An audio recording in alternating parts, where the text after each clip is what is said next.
الحمد لله رب العالمين والعاقبة للمتقين والصلاة والسلام على أشرف الأنبياء والمرسلين.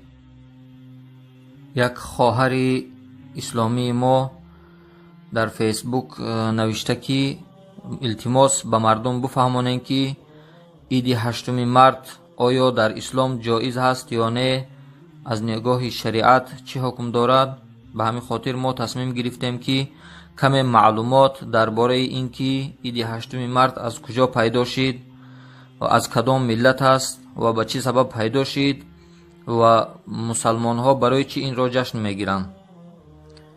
اولا که روز 8 مارت سال 1857 در شهر نیویورک امریکا کارگرزنان فابریکه های پای افزال و دوزندگی گردهمایی کردند. آنها دعوای کوتاه کردن روز کاری، بهتر کردن شرایط مهنت و معاشی به مردان برابر را طلب کردند.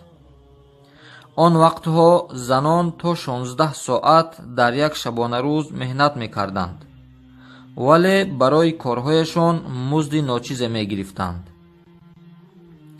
مردان بعد نمایش های اعتراضی روز کاری خود را تا 10 ساعت کم کرده بودند.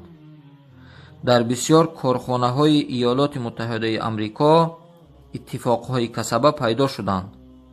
پس از 8 مارت سال 1857 یک اتفاق کسبه نو سازمان داده شد که بار اول در تاریخ زنان اعضای آن گردیدند.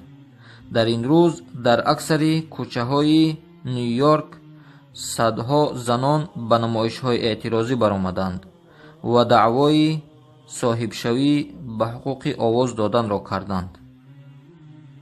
اما جشنگیری عید 8 مارت در دولت های سابق شوروی، در روسیه روز بین الخلقی زنان مراتبه اول سال 1913 در سنت پترزبورگ لنینگراد میگیم جشن گرفته شد. از سالهای اول حاکمیت شوروی 8 مارت عید دولتی گردید.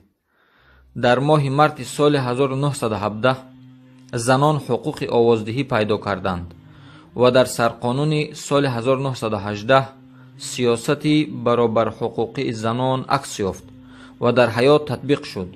آهسته آهسته روز بین الخلقی زنان اهمیت سیاسی خود را گم کرد. اما از نگاه دین مبین اسلام ما مسلمان ها فقط دو عید داریم، یکی عید رمضان و دیگر عید قربان.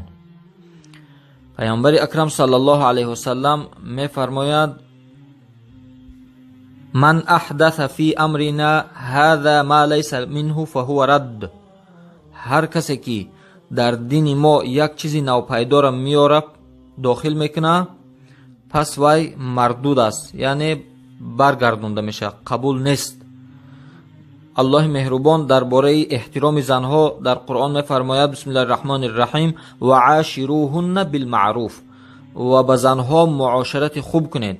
پیامبر اکرم صلی الله علیه و سلم میفرمایند: خیرکم خیرکم لاهله و ان خیرکم لاهلی. بهترین شما همان مردی هست که به اهل و عیال و خانواده‌اش چی باشه؟